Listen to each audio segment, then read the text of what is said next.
Hai, selamat datang di YouTube channel Gideon Simanjuntak Amanda Zevanya. How are you today? Sedap. Apa kabar hari ini saudara? Kami berdoa dalam keadaan sehat, baik, dan bahagia tentunya. Bahagia bukan berarti mobil 20, rumah 25, dan uang miliaran rupiah di bank. Itu memang bisa bikin kita bahagia juga sih. Tapi kebahagiaan lebih bukan kepada apa yang kita punya di luar, tapi apa yang kita punya dalam hati kita. Ketika kita punya Yesus, maka segala yang kita miliki akan menjadi jauh lebih bahagia.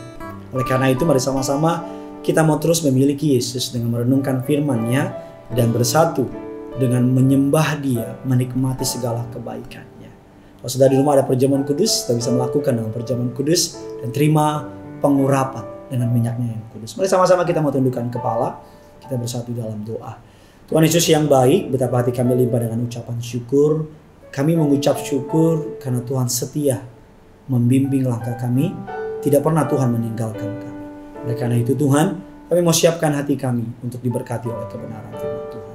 Di dalam nama Tuhan Yesus kami berdoa dan mengucap syukur. Amin. Waktunya menjadi Kristen yang dewasa. Waktunya menjadi Kristen yang dewasa.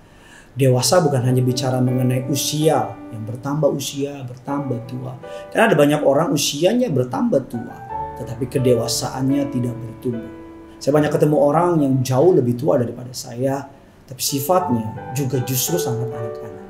Tapi saya pernah bertemu dengan seorang anak muda yang mungkin usianya jauh di bawah saya.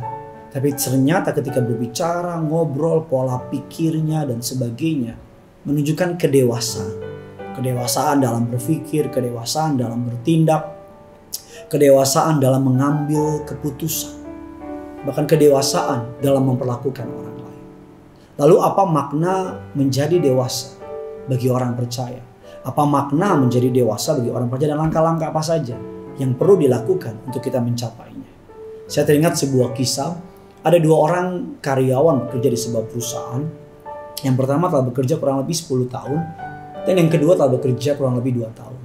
Dan tibalah pimpinan di perusahaan tersebut akan pensiun. Dan mereka memilih beberapa pegawai untuk menggantikan the next leader dalam office tersebut. Dan surprisingly, ternyata yang dipilih adalah karyawan yang baru bekerja 2 tahun. Karyawan yang pertama marah, dia pun mengeluh. Dikatakan saya bekerja 10 tahun, lebih lama dari dia, kenapa dia memilih saya? Dan ketika ternyata diusut, ternyata karyawan yang baru bekerja 2 tahun dapat menguasai pekerjaan yang bekerja 10 tahun dalam tempo hanya 2 tahun. Pekerjaan yang dilakukan karyawan selama 10 tahun dapat dilakukan dengan 2 tahun. Dan skill, kemampuan, bertumbuhnya, menguasai keadaan membuat karyawan yang hanya bekerja 2 tahun tapi bertumbuh dengan secara luar biasa. Saya percaya senioritas dalam beberapa hal, kalau tidak disertai dengan pertumbuhan karakter, pertumbuhan karunia, pertumbuhan talenta, pertumbuhan pola pikir dan sebagainya, cuman hanya bertambah tua, tapi tidak bertambah kualitas. Jadilah seperti anggur yang semakin tua, semakin mahal, semakin dicari orang, dan semakin enak rasanya. Firman Allah mengatakan demikian, 1 Korintus 14 ayatnya yang ke-20. Saudara-saudara, janganlah seperti anak-anak dalam pemikiranmu. Jadilah anak-anak dalam kejahatan, tetapi orang dewasa dalam pemikiran. Arti dari ayat ini, Tuhan mau saudara dan saya bukan hanya bertumbuh dalam pola pikir, tapi bertumbuh secara rohani. Dan hal ini menjadi sebuah proses yang kita perlu lakukan terus-menerus. Tuhan mau kita terus bertumbuh. Artinya pola pikir kita, saudara, main senang-senang silahkan. Tapi menjadi dewasa dalam pemikiran. Arti pemikiran di sini adalah pemikiran saudara telah sesuai dengan apa yang Tuhan mau, dengan apa yang Tuhan programkan. Artinya bahwa saudara dan saya selalu ingin belajar. Terus mau more and more. Karena ketika kita berhenti belajar, maka kita berhenti bertumbuh, kata orang. Tapi kalau kita selalu belajar, maka kita selalu bertumbuh. 1 Petrus 2 ayat yang kedua mengatakan demikian. Dan jadilah sama seperti bayi yang baru lahir, yang selalu ingin akan air susu yang murni dan yang rohani, supaya olehnya kamu bertumbuh dan beroleh keselamatan. Dikatakan ketika saudara saya memutuskan menjadi murid Yesus, menjadi mengikut Yesus, maka saudara saya seperti bayi rohani yang baru lahir. Dan nutrisi yang terbaik untuk seorang bayi adalah susu murni. Nutrisi terbaik untuk orang yang baru menerima Yesus untuk menjadi dewasa adalah mengisi dengan hal-hal yang murni. Firman Allah mengatakan dengan belajar menggali firman Tuhan lebih dalam. Mazmur 1 ayat yang kedua. Ciri orang dewasa sudah bisa makan sendiri. Ciri orang belum dewasa, anak saya kadang bisa makan sendiri tapi seringan minta disuapin karena masih anak kecil. Kalau saudara sudah menjadi dewasa rohani, saudara bukan lagi menuntut firman dari hamba Tuhan, dari pendeta, tapi saudara juga bisa bertumbuh dengan menggali firman Tuhan secara sendiri. Karena Roh Kudus akan menuntun saudara. Orang yang dewasa antara lain berikutnya adalah selalu mau berdoa. Lukas 11 ayat yang pertama. Dikatakan 2 Timotius 4 ayat kedua, belajar membagikan iman kita dan meyakinkan orang lain akan firman Allah. 2 Timotius 4 ayat kedua, membimbing orang ke jalan Tuhan dan memimpinnya ke dalam Tuhan. Kolose 1 ayat ke-28. Dan dikatakan bahwa percaya kepada Tuhan dalam segala hal. Yohanes 11 ayat yang ke-15. Dikatakan kemauan belajar adalah salah satu syarat yang dibutuhkan untuk kita bertumbuh. Tidak ada kata cukup untuk belajar. Belajar menjadikan saudara saya sebagai manusia yang lebih baik hari ini daripada hari kemarin. Belajar membuat kita menjadi pribadi yang lebih mengerti lagi. Belajarlah tanpa henti seumur hidup Anda. Agar saudara saya semakin diperlengkapi, semakin disempurnakan di dalam Tuhan. Bertumbuh ke arah Kristus. Menjadi serupa, segambar di dalam Dia. Efesus 4 ayatnya yang ke-15 mengatakan, tetapi dengan teguh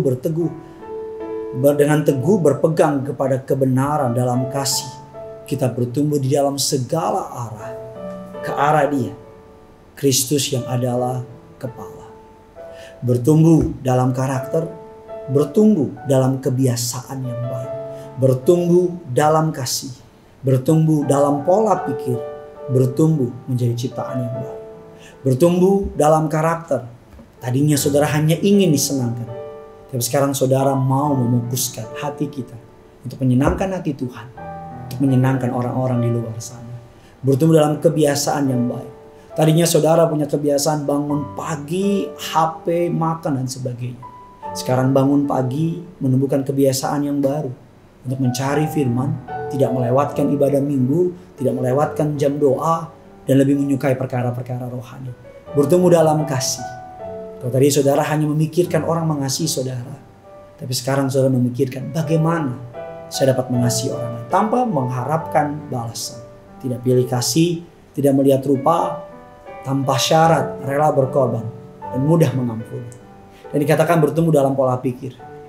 Anda tidak lagi memikirkan dengan cara atau standar dunia, tapi pola pikir saudara fokus kepada perkara-perkara ilahi. Kolose 3 ayat yang pertama dan kedua.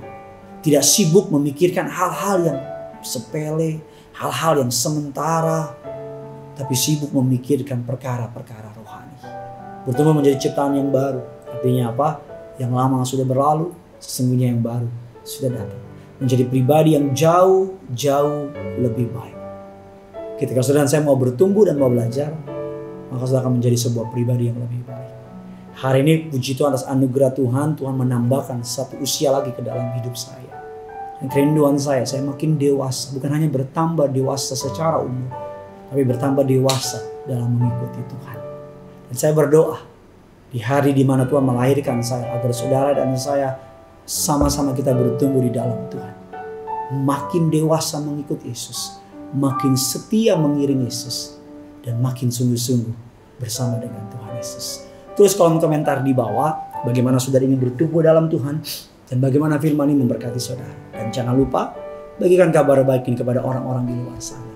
Bukan hanya saudara yang diberkati, tapi orang-orang yang menyaksikan atau siapapun yang sudah kenal juga boleh diberkati. Karena yang punya surga, crazy in love with you. Mari sama-sama kita datang sama Tuhan. Haleluya. Sama-sama kita datang sama Tuhan.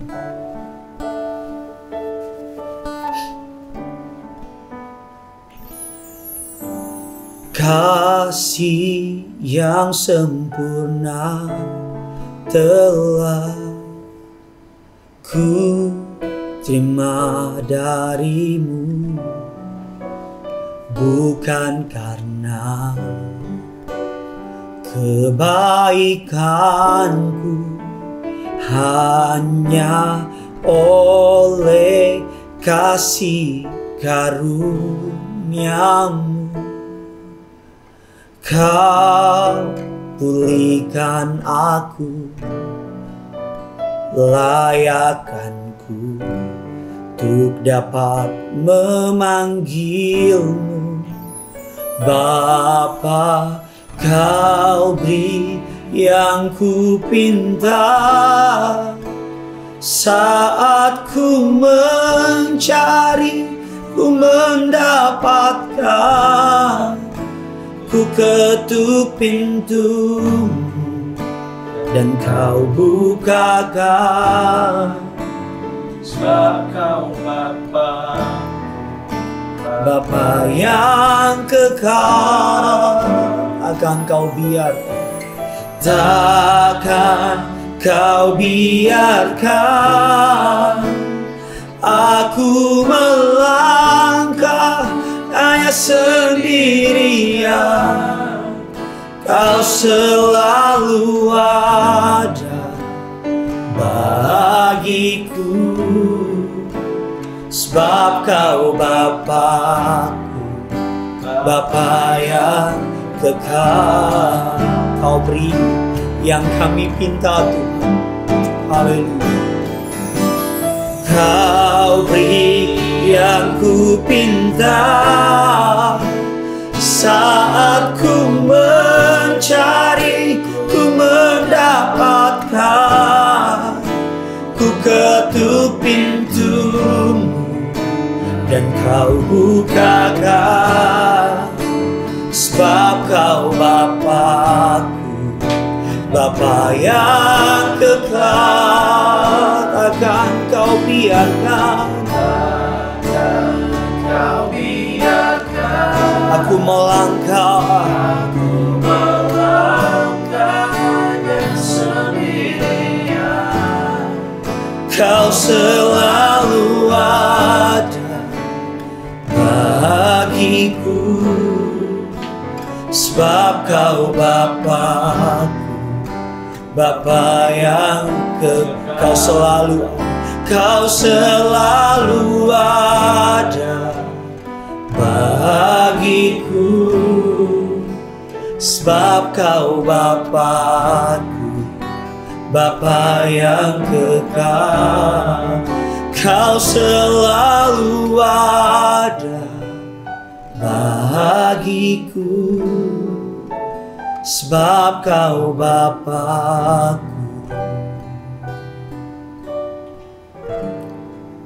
Bapa yang kekal.